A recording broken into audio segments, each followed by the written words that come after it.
Summer Game Fest 2024 in under 5 minutes. LEGO Horizons was definitely not on my bingo card when it came to this conference. Way to utterly baffle me. No Room in Hell 2 is a Left 4 Dead type game with 8 players with permadeath.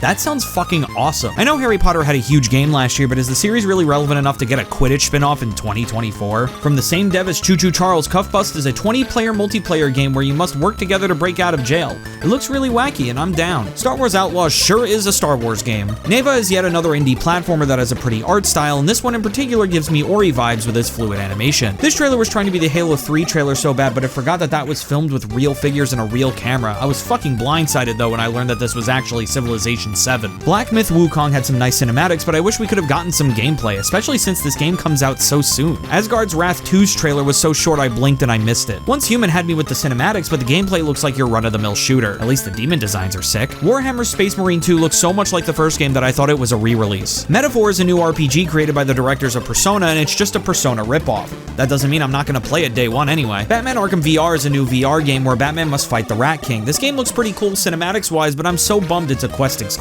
Street Fighter 6 is getting new DLC including M. Bison and a bunch of King of Fighters characters. Tears of Metal is a roguelike Dynasty Warriors game. These two genres mix together like Metroid and Vania. Dragon Ball Sparking Zero shows that there will be what-if type scenarios within this game's story mode, and we finally got a release date. God, I'm so hyped for this. Both Delta Force Black Hawk Down and Delta Force Hawk Ops look like your generic war shooters. I'd like a little bit more originality in my shooter games, especially in the modern age. Don't we have enough war games? SNK fans are eating good with Fatal Fury City of the Wolves, but I wish we got to see some actual gameplay. This MOBA-style arena fighter competitive platforming-looking game looks like a mobile game that is fun for about 5 minutes. Mega Break has mech design so cool that it makes non-mech fans like me like mechs. Blumhouse, the movie studio known for Megan and the FNAF movie, have now made a game studio which admittedly has some of the coolest-looking indie horror games I've seen in a long time. Power Rangers Rita's Rewind is one of the best 2D beat-em-up games I've ever seen. Some of these visuals are legit impressive. The creatively named Deer and Boy looks like every other artsy-fartsy indie game ever made.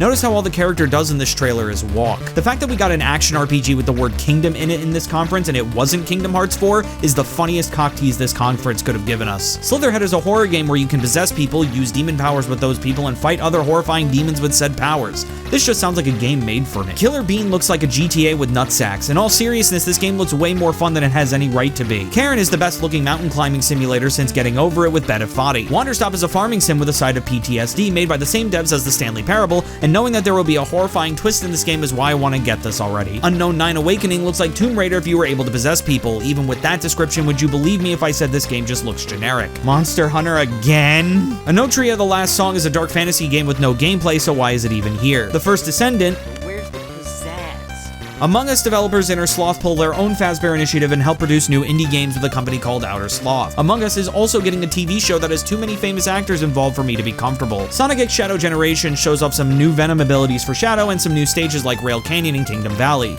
Yo, what fucking Terios? Because I know nothing about Dune, Dune Awakening just spoke gibberish to me and showed no gameplay. Battle Aces joins the collection of games that have amazing cinematic trailers just to show a stupid RTS game. Big yawns all around for another generic live service shooting game with Season 3 of the finals. Not only is Alan Wake 2 finally getting a physical release, but we're also getting a DLC the day after this announcement. God, I love Alan Wake. I didn't remember that New World Eternum was a part of this conference until I went back in my notes. Honkai Star Rail gets a new expansion, but it literally looks like every other trailer I've seen for this game, so to someone on the outside, nothing's changed. Just more titties with a different face. Not only does Dark and Darker have the most generic fantasy world I've ever seen, it also steals its gameplay from the Elder Scrolls. Kinitsugami Path of the Goddess is finally a game made by Capcom that isn't Resident Evil or Monster Hunter. If only the trailer showed more. Literally the whole time Hyper Light Breaker was playing, I was thinking, wow, this looks like Hyper Life Drifter. And then I felt really dumb when the title popped up. We get yet another trailer for Party Animals, which I feel like I've been watching trailers for the past 15 years. I was so confused when it came to this M-Corp skit, only to learn that it's apparently tied to Skate? Pal World, a game that I thought would have been dead from Nintendo lawsuits by now, is coming out with an update that will add a whole new island and new AI-generated Pokemon. Valorant spent way too long sucking its own dick just to announce that it's getting a console release.